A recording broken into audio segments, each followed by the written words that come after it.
আপোনালোকক এটা কথা ক'ব বিচাৰিছোঁ, জুবিনক লক্ষ লক্ষ টকা মাননি দি 5 বছৰমান অনুষ্ঠান কৰা বন্ধ কৰাই দিলেই জুবিনৰ লেবেল, দম্ভ, মাতলাবি চব ফাটি যাব। জুবিন গাৰ্গে হয়তো এইটো কাৰণে ৰাজীৱ খদিয়া ডাঙৰীয়াক চিনি নাপালে, জীৱিত কালতে হওক বা মৃত কালৰ পাছতো এইটো কাৰণে চিনি নাপালে, হয়তো ৰাজীৱ খদিয়া দেৱৰ বাৰ্থডে নিউজ লাইভে আয়োজন নকৰিলে, ৰেঞ্জ ৰভাৰ গ্ৰিপ্টত নোপোৱা বাবেই হয়তো ৰাজীৱ খদিয়াক হয়তো জুবিন গাৰ্গে বৰ্তমান সময়ত চিনি নাপায়। আপোনালোকে এটা কথা কওক, বৰ্তমান সময়ত জুবিন গাৰ্গ অসমৰ বাবে সম্পদ নে আপদলৈ ৰূপান্তৰিত হৈছে?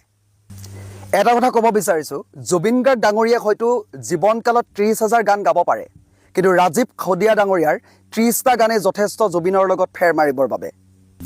কেইটামান কথা ক'ব বিচাৰিছোঁ, জুবিন গাৰ্গ ডাঙৰীয়াই মঞ্চতে আধাতে অনুষ্ঠান সামৰি গুচি যায়, কিন্তু ৰাজীৱ খদিয়া ডাঙৰীয়াই তেনেকুৱা হয়তো কৰা নাছিল। সেইবাবে হয়তো জুবিন গাৰ্গ ডাঙৰীয়াই মৃত হোৱাৰ পাছতো ৰাজীৱ খদিয়া ডাঙৰীয়াক চিনি নাপায়। ৰাজীৱ খদিয়া ডাঙৰীয়াৰ গীতত হয়তো বোকা ডান্স তলত কৰিব নোৱাৰিলে, সেইবাবে ভাইৰেল নহ'ল, আৰু সেইবাবে হয়তো জুবিন গাৰ্গ ডাঙৰীয়াই চিনি নাপায়, লগতে আংগু পাংগুৱেও চিনি নাপায়, কেনেবাকৈ হ'লেও জুবিনৰ কাণত কথাটো পেলাব নোৱাৰিলে। জুবিন গাৰ্গৰ দৰে হয়তো মঞ্চত মদ খাই মাতলাবি কৰিব নোৱাৰিলে, সেইবাবে হয়তো ৰাজীৱ খদিয়াক বহুজনে চিনি পোৱাৰ পৰা বিৰত থাকিল। হয়তো মঞ্চত ৰাজীৱ খদিয়া ডাঙৰীয়াই অবাইচ মাত মাতি নানা ধৰণৰ অভদ্ৰামী কৰি মঞ্চ হিলাব নোৱাৰিলে বাবে হয়তো ৰাজীৱ খদিয়া ডাঙৰীয়াক আজি একাংশই চিনি নাপাওঁ বুলি মন্তব্য কৰা দেখিবলৈ পোৱা গৈছে।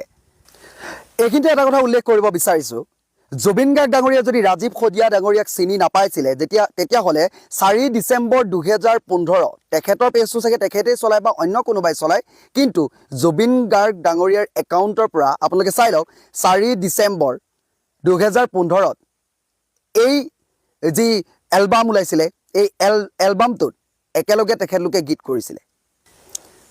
কেইটামান ব্ৰেণ্ড চিনি পায় জুবিন গাৰ্গৰ আংগু পাংগুসকলে। জুবিন গাৰ্গক শিল্পী হ'বলৈ আপোনালোকে শিকাওক। গান গালেই গায়কহে কেৱল মাত্ৰ, শিল্পী হ'ব নোৱাৰে। শিল্পীৰ যি বিশেষ গুণ লাগে, সেই গুণখিনি হয়তো ৰাজীৱ খদিয়া ডাঙৰীয়াৰ ক্ষেত্ৰত পাইছিলে, আৰু সেইবাবে আজি ৰাজীৱ খদিয়া দেৱ বৰ্তমান সময়ত মৰিও অমৰ হৈছে।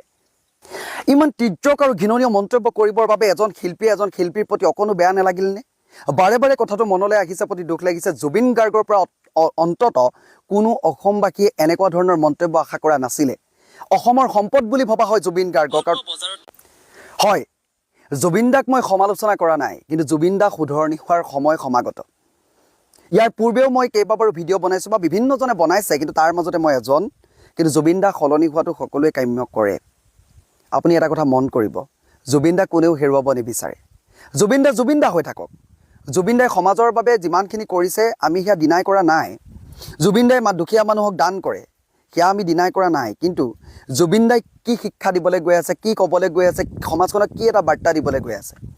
আমি শিল্পী বুলি কাক ক'ব পাৰোঁ? আমি ক'ব পাৰোঁ পাৰ্বতী প্ৰসাদ বৰুৱা, ডক্টৰ ভূপেন হাজৰিকা ডাঙৰীয়া, মহেন্দ্ৰ হাজৰিকা ডাঙৰীয়া, বৰ্তমান সময়ত ৰাজীৱ খদিয়া ডাঙৰীয়াক, আমি তেখেতলোকক, জ্যোতিপ্ৰসাদ আগৰৱালা, বিষ্ণুপ্ৰসাদ ৰাভা, তেখেতলোকক আমি শিল্পী বুলি ক'ব পাৰোঁ। তেখেতলোকে মাৰ্গদৰ্শন দেখুৱাই থৈ গৈছে। তেখেতলোকৰ গীতত জীপালতা এটা আছে, তেখেতলোকৰ গীতত জাতীয়তাবোধ জাগ্ৰত হয়।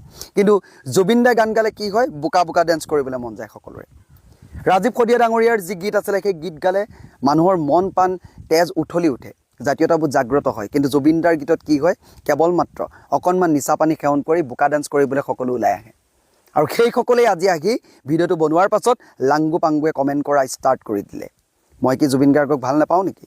মই কি অসমীয়া নহয় নেকি? জুবিন গাৰ্গক কোনে বেয়া পাওঁ বুলি কৈছে?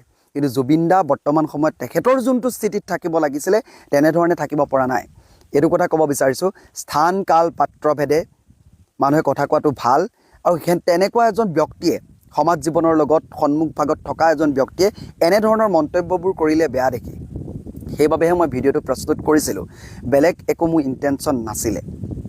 মই সেই সকলোকো ক'ব বিচাৰিছোঁ, জুবিন দা যদি জুবিন দা হৈ থাকিব লাগে, জুবিন দা যদি আৰু বহু বছৰ আমাৰ মাজত থাকিব লাগে, আপোনালোকে জুবিন দাক ধ্বংস কৰিব নিবিচাৰিব। জুবিন দাৰ যদি কিবা ভুল হৈছে, সেয়া সোঁৱৰাই দিয়াটো আপোনালোকৰ দায়িত্ব। কেৱল মাত্ৰ আপোনালোকৰ স্বাৰ্থ, কেৱল মাত্ৰ আপোনালোকৰ সুবিধা আদায় কৰি জুবিন দাক ধ্বংস কৰি নেপেলাব। সম্পদবোৰ সম্পদ কৰি